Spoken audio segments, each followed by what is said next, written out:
लागला। एकीकडे हे सगळं घडत असताना दुसरीकडे विधान परिषदेमध्ये एक राजकीय ऑफर दिली गेली। ही बातमी आहे विद्यमान मुख्यमंत्र्यांनी माजी मुख्यमंत्र्यांना दिलेल्या ऑफरची। देवेंद्र फडणवीसांनी चक्क उद्धव ठाकरेंना ऑफर दिली आणि ती देखील भर विधान परिषदेत। अंबादास दानवेंनी विधान परिषदेचा या टर्मचा कार्यकाळ पूर्ण केला। त्यांना निरोप देताना केलेल्या भाषणात फडणवीसांनी चक्क उद्धव ठाकरेंना ऑफर दिली।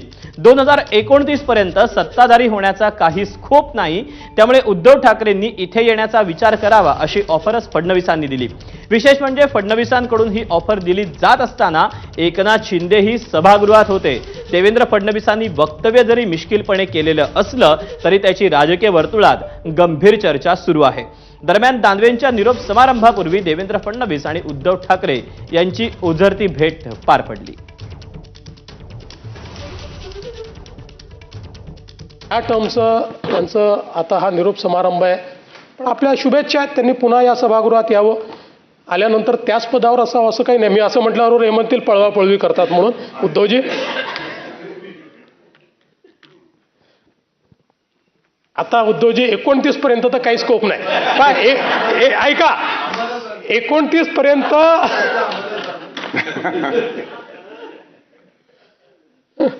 आम्हाला तिकडे याचा स्कोप उरला नाही। 29 तुम्हाला इकडे याचा स्कोप आता विचार करता येईल, म्हणजे त्याचा विचार आपण वेगळ्या पद्धतीने करू, पण आम्हाला तिकडे याचा स्कोप हा काही या ठिकाणी उरलेला नाही। देवेंद्र फडणवीसांनी आज तुम्हाला विधान परिषदेच्या सभागृहात सत्ताधारी बाकावर घेण्याची ऑफर दिली आहे। त्यांनी असं म्हटलं की 2029 पर्यंत आम्ही विरोधी बाकावर लावणं शक्य नाही, पण मी इथे येण्याचा स्कोप आहे। ठीक आहे, मग काय ऑफर दिली त्यांना माहिती नाही, तो नुसतं बाकाचं नाही, प्रसंग बडा बाका आहे म्हणा। तर या गोष्टी थोड्या खेळीमेळीने झाल्यात आणि त्या खेळीमेळीनेच घ्यायला पाहिजे। तर सोबत घेतलेले आता